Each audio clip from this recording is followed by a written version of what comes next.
Seterusnya kita ikuti pula lintas langsung dari RTM Sabah bersama Mazrona Kaligalan. Mazrona.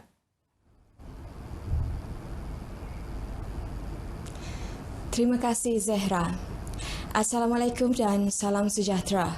Kementerian Perdagangan Dalam Negeri dan Hal Ehwal Pengguna KPDN HEP menyambut baik inisiatif Kementerian Pengangkutan mewajibkan penggunaan kerusi keselamatan kanak-kanak CRS untuk semua kenderaan persendirian menjelang 1 Januari tahun depan. Menterinya Datuk Seri Saifuddin Nasution Ismail memberitahu satu perjumpaan bersama Menteri Pengangkutan Anthony Loke Siu Fook pada Rabu ini akan diadakan bagi membincangkan isu tersebut. Pemilik kenderaan di negara kita, motorkar, ialah 11.6 juta. Manakala motosikal pula 6.8 juta. Menjadikan jumlahnya hampir 18 juta. Berapa ramai rakyat negara kita? 30 juta. Jadi nisbah milikan kereta dengan penduduk itu sangat tinggi. Menurut Datuk Seri Saifuddin, menjadi keutamaan pihaknya memberi kerjasama dan menyokong usul mahupun perkara yang berkait rapat dengan hal-hal kepenggunaan yang membawa manfaat besar kepada rakyat. Beliau ditemui media selepas merasmikan restoran dan Red Snapper Curry House di Kelombong Inanam, Kota Kinabalu. Sementara itu, tindakan kerajaan mewajibkan penggunaan kerusi keselamatan kanak-kanak CRS dalam kenderaan bagi mengelak kanak-kanak mengalami kecederaan serius atau kematian sekiranya berlaku kemalangan disambut baik rakyat di negeri ini. Rata-rata ibu bapa yang ditemui menyokong usaha tersebut demi keselamatan anak ketika berada dalam kenderaan. Berdasarkan pengalaman, actually dia baik sebab kita guna untuk duduk di depan dan belakang. Sebab apabila berlakunya brek kecemasan, benda itu penting untuk mengelakkan anak ataupun baby itulah. Dia akan terhumpan ke depan lah. Saya setujulah dengan law baru ni yang untuk mesti pakai kasit mandatory inilah. Sebab salah satu yang sebab saya pengusaha taska. Saya memang menggalakkan saya punya parents menggunakanlah. Bagi saya kasih ini sangat penting sebab baby atau budak-budak saja dia orang even though guna itu buckle tapi once kita tekan brake dia akan so ini kasihkan dia punya kegunaan adalah untuk keselamatan kita lah. Baby kasit memang sangat digalakkan lah sebab dia untuk keselamatan baby, terutama baby lah. Sebab kalau macam accident apa-apa pun memang baby selamatlah. Sementara itu, Eksekutif Bahagian Barangan Bayi dan Kanak-kanak Pasaraya Boulevard Kota Kinabalu, Almanzu Agul Naldo berkata, permintaan terhadap CRS ketika ini agak meningkat berikutan penguatkuasaan penggunaan CRS awal tahun depan. Sekarang permintaan untuk kaset ini sebab tahun depan kita wajibkan guna ni. So permintaan dari customer memang banyak. Ya, jadi dorang pun meminta beberapa jenis seperti yang ini. Kita ada 2 jenis. Yang ini untuk paring, untuk bayi dari 1 bulan sampai 6 bulan. Dan ini pula dari 7 bulan sampai pergi 2 tahun begitu. Bagi memenuhi permintaan pengguna, pasaraya ini menambah stok CRS sehingga 40 unit bagi setiap pattern yang ada dengan tawaran harga bermula RM109 hingga RM609. Baru-baru ini, Timbalan Perdana Menteri Datuk Seri Wan Aziza Wan Ismail berkata, langkah baharu itu dilaksanakan susulan statistik membimbangkan melibatkan 1,559 kematian dicatatkan membabitkan kanak-kanak berumur bawah 10 tahun dalam tempoh 2007 hingga 2017. Kerajaan diharap dapat membina 1 litar lumba motosikal di Sabah bagi memenuhi minat golongan muda dalam sukan lumba bermotor. Berikutan, belum ada litar lumba seumpama itu dibina di negeri ini. Pembinaan litar lumba itu bukan sahaja merancangkan sukan pemotoran, malah dapat mengubah stigma negatif masyarakat terhadap penunggang motosikal yang menggambarkan golongan itu sebagai mat rempit atau samseng jalanan. Menurut Ketua Bahagian Parti Pribumi Bersatu Malaysia Bersatu Tawau, Datuk Nizam Abu Bakar Titingan, dengan sambutan yang menggalakkan daripada golongan muda, sudah tiba masanya sebuah litar lumba lengkap dibina di negeri ini. Berikutan setakat ini, sebarang aktiviti lumba bermotor di seluruh negeri ini hanya dilakukan di kawasan lapang dan berstatus sementara. Saya dipahamkan bahawa pada ketika ini memang ada tempat, tetapi tempat itu adalah tempat yang berstatus sementara sahaja.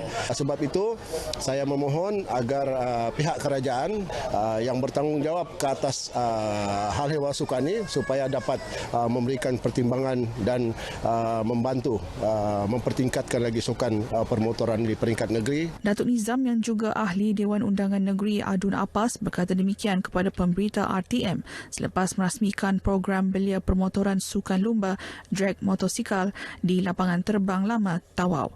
Program sehari bermula 7 pagi hingga 11 malam itu disertai kira-kira 185 peserta dari Brunei, Tarakan Indonesia, Semenanjung Malaysia, Labuan, Sarawak dan Sabah. Sukan Majlis Ugama Islam Negeri Sabah MUIS dan Jabatan Hal Ehwal Agama Islam Sabah Jahins Mujas 2019 memberi latihan spiritual dan moral kepada pegawai dan kaki tangan yang terlibat dalam kejohanan itu. Menteri Undang-Undang dan Hal Ehwal Anak Negeri Datuk Haji Aidil Mokhtar berkata Islam amat menggalakkan umatnya memiliki badan yang kuat dan minda yang cerdas yang mampu dimiliki dengan aktiviti bersukan di samping memiliki akhlak mulia agar mampu menjalankan setiap amanah yang diberikan.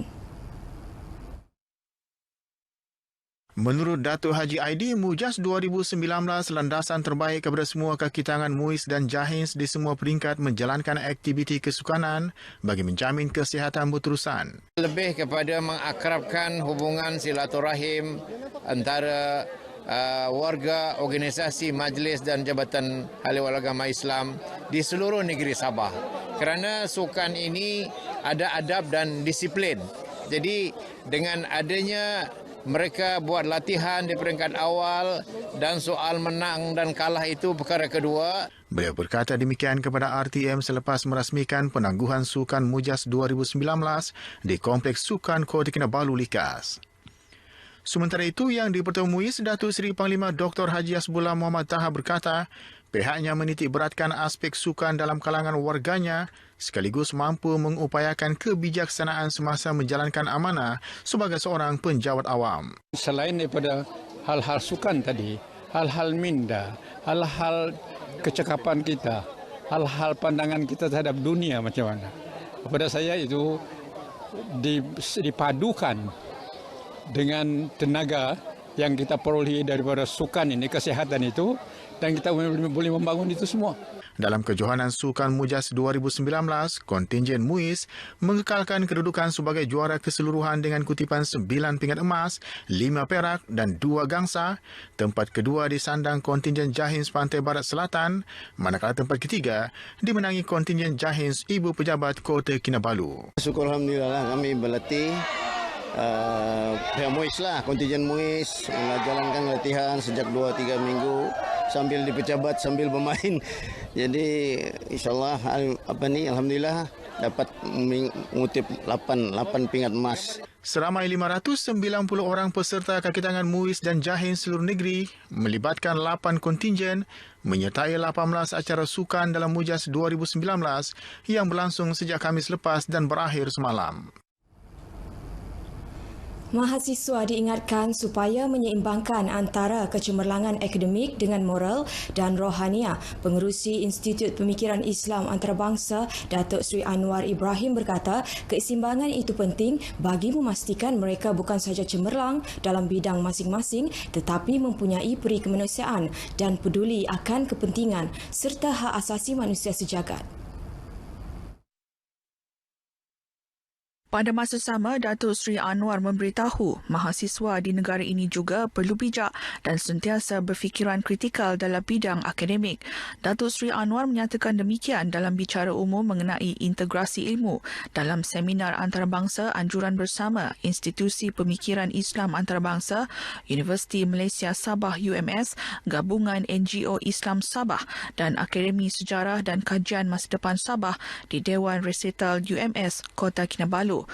Mengenai integrasi ilmu, Datuk Seri Anwar berkata, mahasiswa dinasihatkan agar bijak mengadaptasi integrasi ilmu, merangkumi fahaman, akidah dan makruf serta menyeluruh. Sehubungan itu, beliau mahu mahasiswa bijak dalam menakul dan menerima pandangan mengenai Islam agar ia tidak disalah tafsir.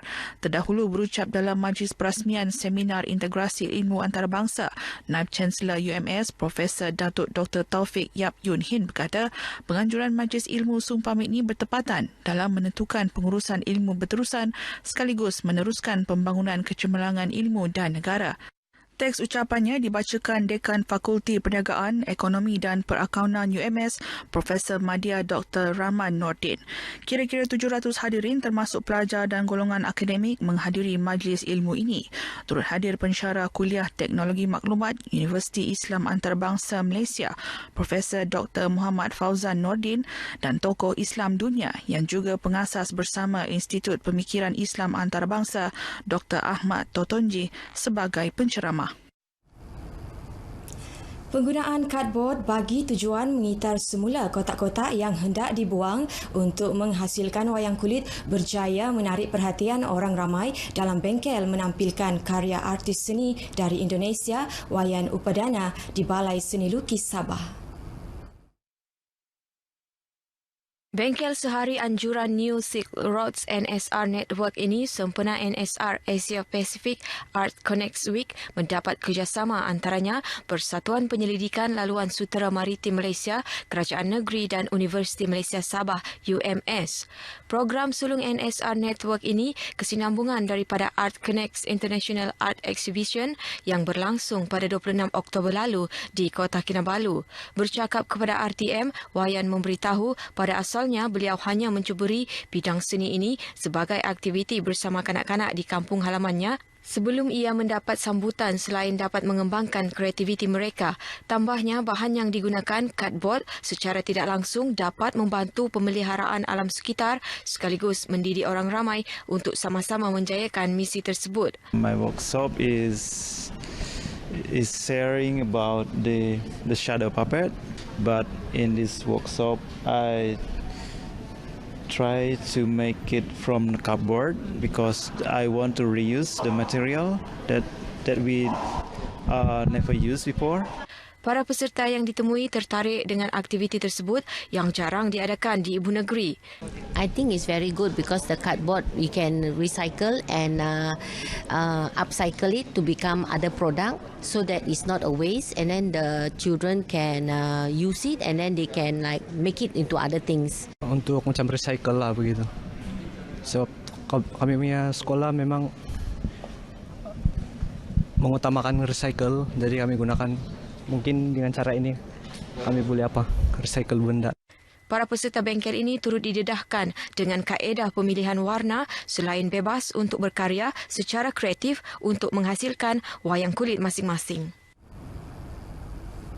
Sekian berita dari Sabah pagi ini, kembali kepada Zehra di Angkasa Puri.